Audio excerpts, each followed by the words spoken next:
বাংলাদেশে কোন ধরনের লেভেল প্লেইং ফিল্ড এখনো পর্যন্ত নিশ্চিত করা যায় নাই।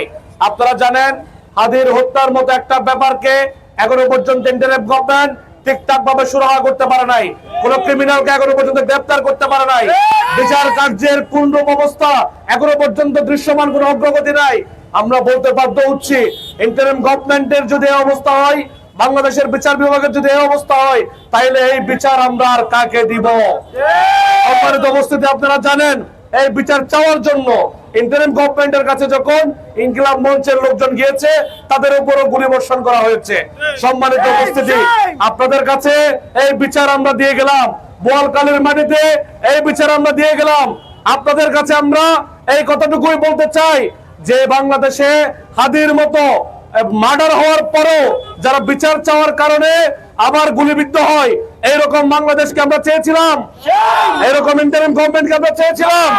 যদি আমরা এরকম ইন্টারিম গভর্নমেন্ট না চাই, তাইলে আমাদের এই মুহূর্তে করণীয় কি? আবার গণঅভ্যুত্থানের ডাক দেয়া। যে গভর্নমেন্ট এখনো হাদি হত্যার মতো ব্যাপারকে সুরাহা করতে পারে নাই, হাদের কোন মার্ডারারকে কোনো পর্যন্ত গ্রেফতার করতে পারে নাই, কোনের কোন ধরনের সুরাহা করতে পারে নাই, সে একই গভর্নমেন্টের নির্দেশে কিভাবে জাবেরের উপর গুলি চালানো হয়, সে একই গভর্নমেন্টের নির্দেশে কিভাবে জুমার উপর গুলি চালানো হয়। আজকের এই অনুষ্ঠান থেকে আমরা তীব্র নিন্দা জানাচ্ছি।